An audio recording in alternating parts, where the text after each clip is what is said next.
The Nicky Grist stages would see the long-awaited and highly anticipated return of the MRF Tyres BTRDA Rally Championship, and indeed gravel rallying, the season getting off to a slightly delayed start in the forests around the Epint military ranges here.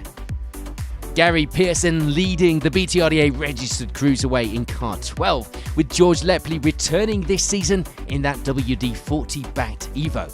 He would be followed by a host of new and old returning faces in the BTRDA that we are so pleased to see. 4 stages lie ahead of the crews then, repeated again in the afternoon. A good mix of fast and technical roads. And with the rain staying away remarkably, it was looking like dust would play its part in the proceedings this weekend.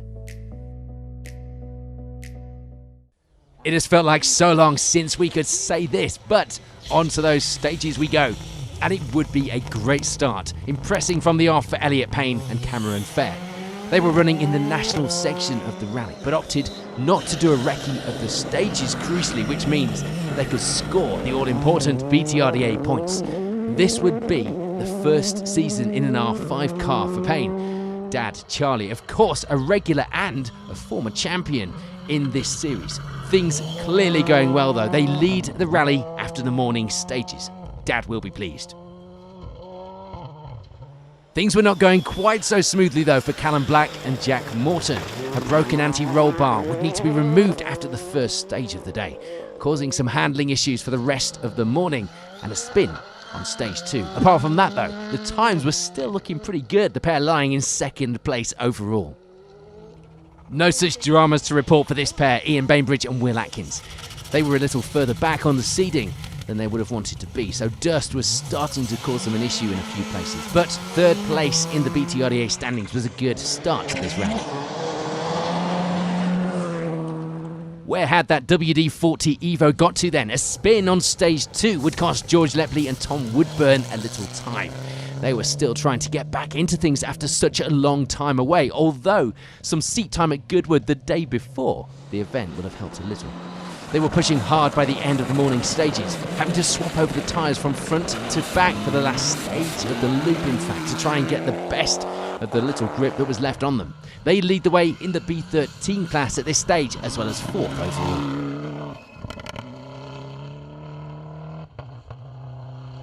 Vivian Hamill and Denver Rafferty joined the championship this weekend in their R5 Fiesta. They had a bit of a shakedown on the M Sport stages the week prior to the event, where they finished 12th. This weekend it will be 5th place on the leaderboard to start the day for the pair.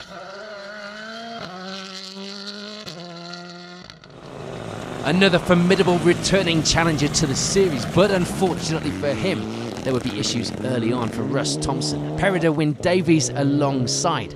They stop in stage 2 after some earlier engine-related issues after the opening stage. Frustratingly for them, the pair would go no further. First on the road for the BTRDA, but where had they got to? Gary Pearson and Niall Burns were having an issue with the brakes. The pedal going to the floor by the end of the morning loop, not what you want on these fast stages, or any stages for that matter. They were out a few weeks ago on the Argyle Rally in an R5 car, but this weekend they'd switched to the Evo 9, 6th place in the BTRDA leaderboard for now. Tom Llewellyn and Ross Whittock, meanwhile, were no strangers to a good result. Tom having gone well in an Escort in previous seasons, and Ross being the 2019 European Champion co-driver. This season, Tom will be stepping up to an R5 in the Mitsubishi Mirage. They were taking things steady while they settled into the car. No issues to report though, they lie in 7th. Gareth Sayers and Gareth Gilchrist were one of the few crews who'd been getting a bit of seat time ahead of this rally, competing on the tarmac of the Argyle Rally and the gravel of the M Sport stages in recent weeks. They end the morning with no excuses, an 8th place in their Fiesta R5. Richard Hill and Elgin Davies, meanwhile, make the switch back to an Evo this season, having competed for the previous 2 in the older Subaru. They were catching the car in front on some of the longest stages, dust of course still an issue, but apart from that, they were enjoying themselves back in a rally car, lying 2nd in the B13 class. And rounding out the top 10 would be the first of our two-wheel drive crews, which of course we'll feature in more detail in our Silver Star review.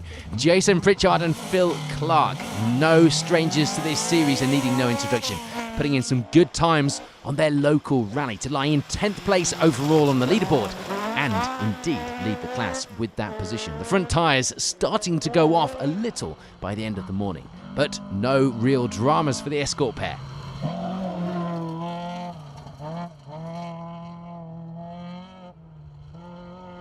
Another pair of returning champions to the series, Pat Naylor and Ian Lawrence, would enjoy being back out again in that Evo, lying in 11th place overall. Sadly, with Russ Thompson sidelined earlier in the rally, their main contender, and the fight we were all so looking forward to in the NR4 class would now be gone.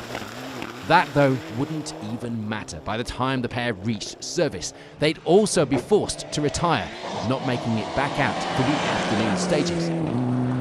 With the MRF car of Naylor then not returning after lunch, it would be down to Ian Joel and Graham Wood to get that branding for our title sponsors out there in their fantastic Escort Cosworth. They did have a bit of a scare when they had to rebuild the engine in the week before their rally after problems on the M Sport stages. But they made it and they were going well. Third in B13 for the pair. For Matthew Hurst and Declan Deere, the day wasn't going to plan by any stretch of the imagination. They were suffering a little with a misfire in the morning. Worse was to come though when they break a drive shaft on the rear of the Evo, having to nurse it back to service to get the car sorted before coming back out for a bit of a play, but probably no more than that in the afternoon. So we are 4 stages down. 4 to go. Not bad, is it? 4 stages in, 18 months? Here on the Nicky Grist stages. Great to have you with us. The Gold Star leaderboard so far is looking like this. We're into the afternoon then, and a repeat of the morning stages. And there'll be some changes to our leaderboard as well. Ian Joel and Graham Wood managing to move themselves up the leaderboard to round out the top 10 in the Escort, as well as taking third in B13. A spin on the final stage of the day, thankfully, wouldn't cost Jason Pritchard and Phil Clark a position. They'd had a good gap either side of them on the results, ending the rally with the class victory and 9th place overall.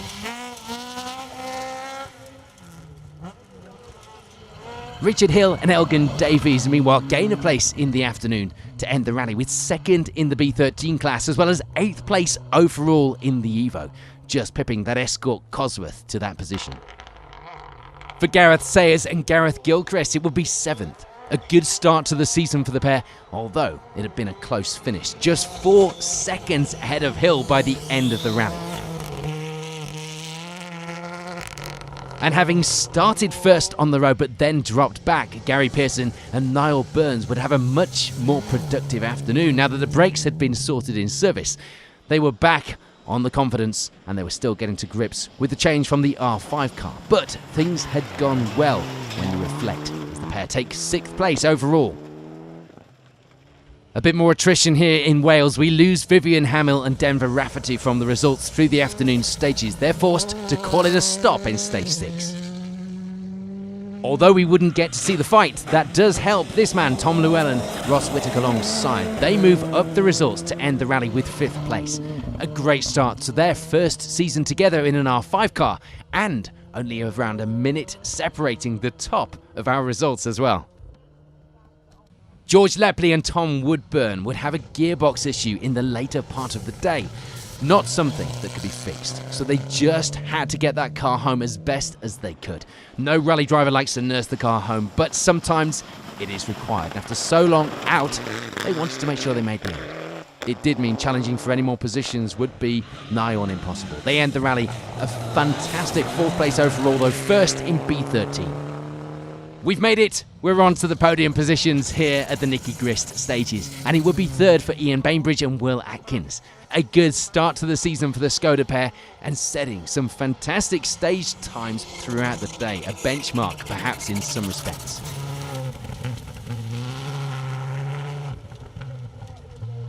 For Callum Black and Jack Morton, it would be 2nd place. They fixed the anti-roll bar in service, the car feeling a lot better in the afternoon, and as such, the confidence reigning high. A great run for the 2019 Bronze Star winner out this season in the R5 car and hunting that elusive, so far, Gold Star trophy. 80. Oh, that's 6 right. 150. But for this weekend, it would be this pair on top, Elliot Payne and Cameron Fair. A superb drive in their first season together in the R5, and without the shadow of a doubt, ones to watch this season and beyond. Their time's not only enough to take the top spots in the BTRDA, but also take 6th place overall on the rally, with only crews who had done a recce finishing above them. A blinding day of rallying then comes to an end. Here's a reminder of those final Gold Star positions. Keep an eye on the page in the coming days for all of the special stage coverage from both the Silver and Bronze Star crews from the Nicky Grist stages.